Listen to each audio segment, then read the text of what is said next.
Welcome to ട്രൈഡൂട്ട്. നമുക്ക് ഇന്നത്തെ US ഓയിലിന്റെ price movement analysis നോക്കാം. അതിനുവേണ്ടി വൺ ഡേ ചാർട്ടാണ് എടുത്തിരിക്കുന്നത്. വൺ ഡേ ചാർട്ടിൽ നോക്കിയാൽ കാണാം മാർക്കറ്റ്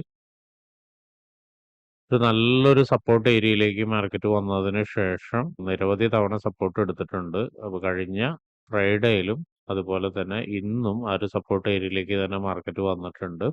ഇവിടെ രണ്ട് സാധ്യതയുള്ളത്, ഒന്നുകിൽ സപ്പോർട്ട് ഏരിയ ബ്രേക്ക് ചെയ്യാനും അതുപോലെ തന്നെ ഇവിടെ നിന്ന് നല്ലൊരു സ്ട്രോങ് ആയിട്ടുള്ള ഒരു മൂവ്മെന്റ് മുകളിലോട്ട് തരാനുള്ള ഒരു സാധ്യത ഉള്ളത്. ഇത്തിരി കൺഫ്യൂസ്ഡ് ആണ് ഈ ഏരിയയിലേക്ക് വൺ ഡേ ചാർട്ടിൽ നോക്കുന്ന സമയത്ത്. എനിവേ നമുക്ക് മാർക്കറ്റ് എത്താൻ സാധ്യതയുള്ള കുറച്ച് ഏരിയാസ് ഒന്ന് മാർക്ക് ചെയ്തിടാം. ഈ ഒരു ക്യാൻഡിലിന്റെ ലോയിലേക്ക് മാർക്കറ്റ് എത്താനുള്ള ഒരു സാധ്യത ഉണ്ട്. അതുപോലെ തന്നെ ആ ലോയിനെ ബ്രേക്ക് ചെയ്ത് കഴിഞ്ഞാൽ മാർക്കറ്റ് എത്താൻ സാധ്യതയുള്ള അടുത്തൊരു ലെവൽ എന്ന് പറയുന്നത് ഈ ഒരു ക്യാൻഡിലിന്റെ ഏരിയയിലേക്കാണ്. അതിനെ ഒന്ന് മാർക്ക് ചെയ്തിടുന്നുണ്ട്.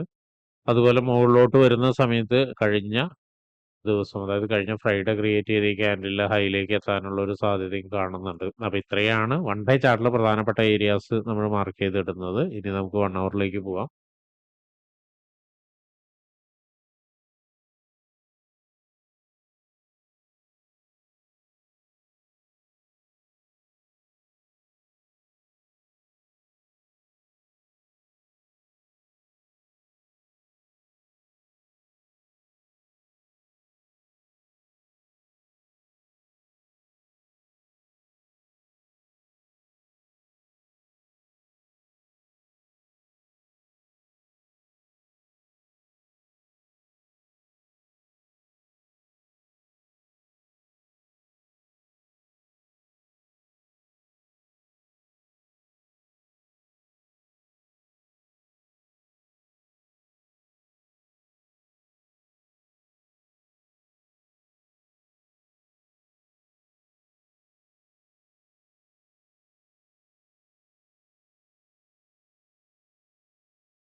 1 അവർ ചാർട്ടിലെ പ്രധാനപ്പെട്ട ഏരിയാസ് മാർക്ക് ചെയ്തിട്ടുണ്ട്. നമുക്ക് സപ്പോർട്ട് അതിന്റെ എല്ലാം പ്രൈസ് റേഞ്ച് നോക്കാം. ആദ്യമായിട്ട് താഴെ നിന്ന് തന്നെ തുടങ്ങാം. 62.241 ആൻഡ് 62.734.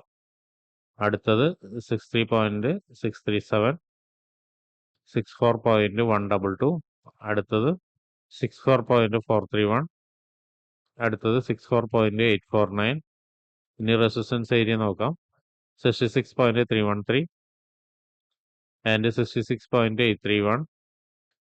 അടുത്തത് 67.358 ആൻഡ് അടുത്തത് 67.876. അപ്പോൾ ഇത്രയാണ് പ്രധാനപ്പെട്ട ഏരിയാസ് മാർക്ക് ചെയ്തിടുന്നത്. ഇനി നമുക്ക് 50 മിനിറ്റ്സിൽ പോയിട്ട് എൻട്രി സാധ്യതകളൊന്ന് നോക്കാം.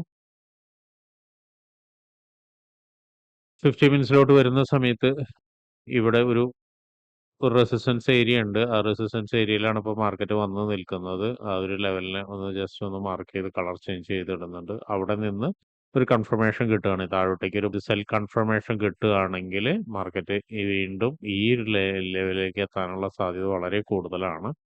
അതൊന്ന് നോട്ട് ചെയ്ത് വെക്കുക. അല്ലെങ്കിൽ ഇത് ബ്രേക്ക് ചെയ്ത് പോവുകയാണെങ്കിൽ ഒരുപക്ഷെ ഇതിന്റെ മുകളിലൊന്ന് ജസ്റ്റ് ഒന്ന് പോയിട്ട് വീണ്ടും താഴോട്ടേക്ക് ഒന്ന് ഇറങ്ങാനുള്ള സാധ്യത കാണുന്നുണ്ട്. അപ്പോഴും ആണെങ്കിലും ഇവിടേക്ക് എത്താം.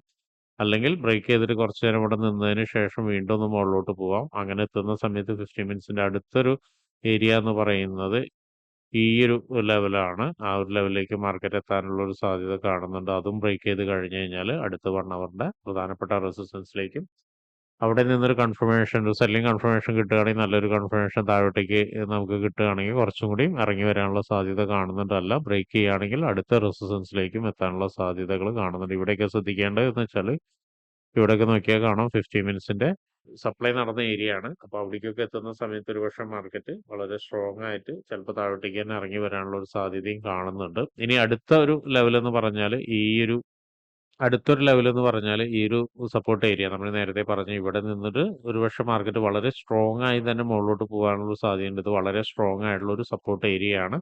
അത് നമ്മൾ നേരത്തെ മാർക്ക് ചെയ്ത സമയത്ത് നോക്കിയാൽ മനസ്സിലായിട്ടുണ്ടാവും. അത് നമ്മൾ നേരത്തെ മാർക്ക് ചെയ്ത സമയത്ത് നോക്കിയാൽ കാണാം മാർക്കറ്റ് ഇവിടെ നിന്ന് ആണ് വലിയൊരു മൂവ്മെന്റ് മുകളിലോട്ട് തന്നിരിക്കുന്നത്. വളരെ സ്ട്രോങ് ആയിട്ട് മുകളിലോട്ട് നോക്കിയാൽ കാണാം ഇവിടം വരെ തന്നതിന്റെ ഒരു മൂവ്മെന്റ് എന്ന് പറയുന്നത് ഈ ഒരു സപ്പോർട്ട് ഏരിയയിലാണ്. അപ്പോൾ ഇവിടേക്കൊക്കെ ഇറങ്ങുകയാണെങ്കിൽ ഒരുപക്ഷെ നല്ലൊരു അപ് ട്രെൻഡിലേക്ക് ഒരു ചെറിയ അറ്റ്ലീസ്റ്റ് ഒരു ചെറിയ ട്രേഡെങ്കിലും കിട്ടാനുള്ള ഒരു സാധ്യത കാണുന്നുണ്ട്. അതൊന്ന് നോട്ട് ചെയ്ത് വെക്കുക. അല്ല ഇത് ബ്രേക്ക് ചെയ്ത് വരികയാണ് എങ്കിൽ അടുത്ത ലെവൽ എന്ന് പറയുന്നത് ഇപ്പൊ നേരത്തെ മാർക്ക് ചെയ്ത താഴോട്ടേക്കുള്ള ലെവലാണ്. അപ്പൊ ഇത്രയാണ് യുഎസ് ഓയിലിന്റെ ഇന്നത്തെ പ്രൈസ് ലെവലുകളും അതുപോലെ തന്നെ മൂവ്മെന്റിന് സാധ്യതയുള്ള ഏരിയാസും.